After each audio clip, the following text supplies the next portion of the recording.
Some like 80s looking font. Yeah. Construction bullshit with Jeff and Jeff. Jeff and Jeff. There you go. All right, y'all. This is the ProfitDig Radio Show. Don't let us down.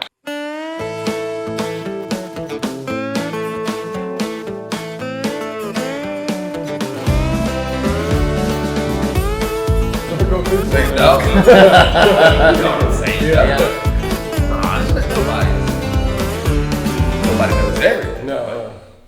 All right. So, Jeff Spencer, what are some common engineering challenges that you face on different construction job sites?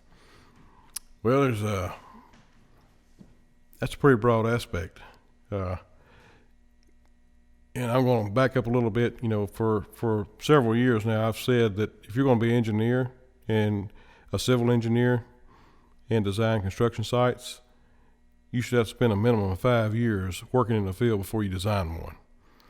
And case in point is you have several jobs you're doing throughout the year and it never fails. You got issues, it doesn't work. You go to the engineer and you talk about it and they're like, well, they show you on paper how it works, but it doesn't work in the field. And there's a disconnect there between the contractor and the engineer, because a lot of times you can't make the engineer understand why he may be at fault or he's designed something that doesn't work, but he's not going to take responsibility for it. In his mind, he's giving you something good that's good to work by, and 90% of the job may work according to his design, but there'd be one item that just may not work, just because it's not designed the way it should be. Is that because they're not receptive to the fact that they don't want to listen to you? Maybe they don't think that you're capable of describing those issues, or maybe they're too busy to bother themselves with it? No, I think it's not really ignorance, but it's ignorance to the point of not laying hands on it. Not being in the field and getting a physical experience to see, why these issues, may be something they could do different if they understood what it looked like in the real world. And it's tough to get an engineer on site a lot of times too. And the engineer itself, if you request a site visit, 9 times out of 10, they're going to send someone else out that's under them. They're physically not going to make that visit themselves. And as time goes on, you see it more and more, because the guys that go to school, they get educated to be an engineer, and they start design right off the bat, and they never have anything as far as a real scenario to see how a job actually goes in that they're actually designing. Do you have any control over the engineers that are responsible for those sites? No. So you're just at the mercy of whatever hand you're dealt? Well, it's a kind of a catch-22, because the owner or whoever you may be working for, it may be a municipality, it may be a GC, it may be, whoever is flipping the bill for this, they're the ones going to incur the cost. The engineer's got a set rate. They get a design rate, and then they get a percentage rate based off of what the monetary amount of that project is to oversee that project and make changes. So we do what we call change orders. When something doesn't work in a field because of poor design or something that was missed in the design phases, the owner has to flip that bill. And in my opinion, it shouldn't always be on them. If it's a poor design or the engineers didn't look at it, or architects didn't look at it, correctly, they're never at fault. But the owner has to eat the cost to make those changes. And every contractor is the same way. When you bid a job, you got a certain amount of overhead and profit figured in this project. When it comes to change orders, you inflate those rates because it's aggravation to you and to your company and your employees to have to go back and do your job 2 or 3 times to make this one item or multiple items, work out. Do they have the opportunity to deny those change orders? Yes, they do. But there again, you're back in, they don't really deny the change orders. They have the opportunity to deny the monetary amount. Because the change orders are coming about because it will not work based off of design. They're beholden, or at least required to at least meet the minimum specs of that job. And the way I look at it is, if they want to bucket my price and don't agree with it, they've got every right in the world to hire somebody else to come in. But 9 times out of 10, they're not going to seek that route because you're already on site, you're under contract, you're doing the work. So most of the time they're going to have to meet your conditions to get the work done.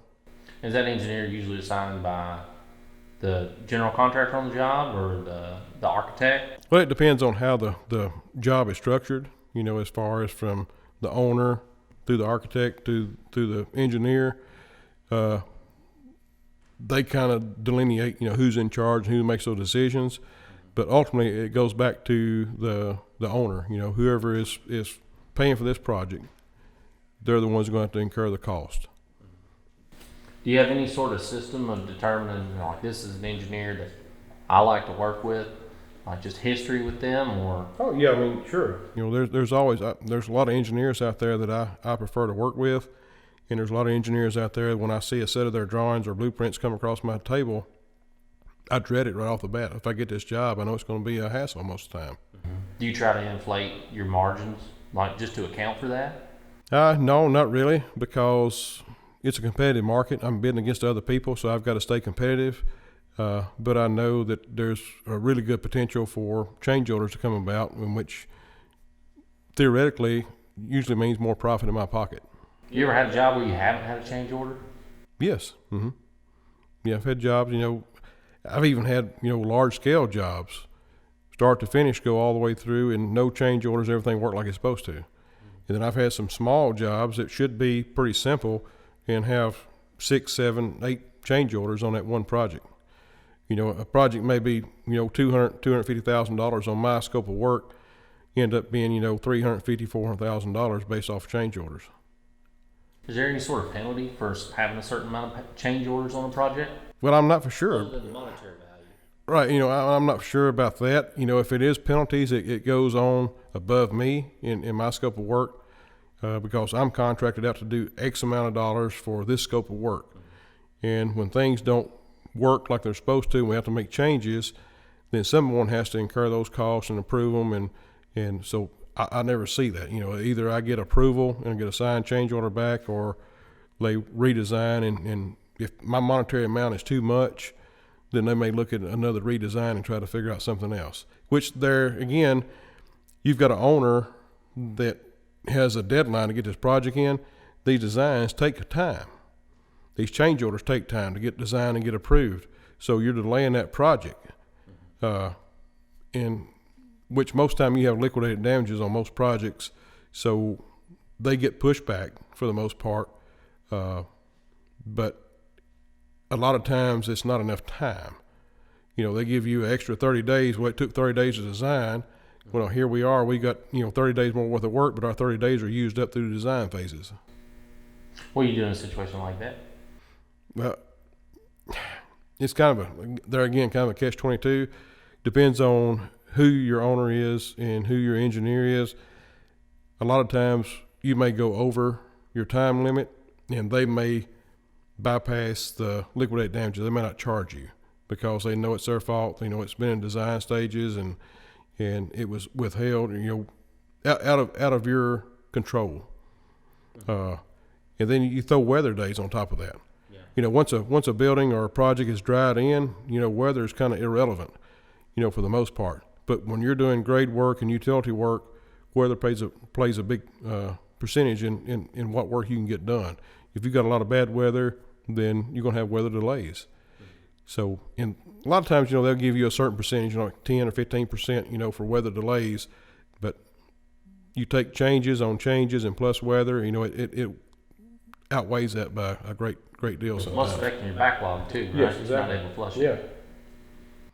Because, you've got deadlines, and then you got scheduled to move on this other new project, at a certain date, but you can't do it because your crew's tied up on a existing job because of changes. Yeah. It's going to affect future jobs every time. Mm-hmm.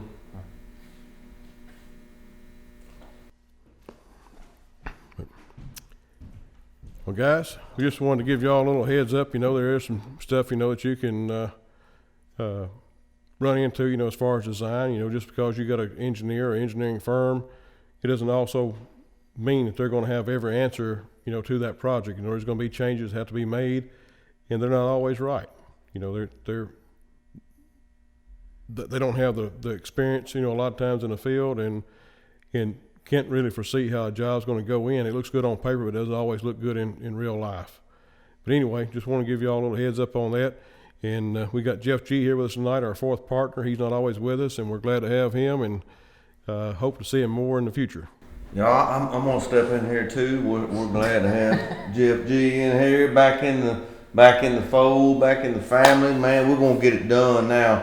But if you got value from this video, if you will like it or comment or subscribe to the channel or something, we're trying to build this channel up. We just want to provide value to you guys who are trying to build careers in the construction industry or build companies. So if you would help us out and like or subscribe or whatever, we would appreciate it. Yes, sir. Hey, great job, guys. Yes, sir. Thank you, Jerry.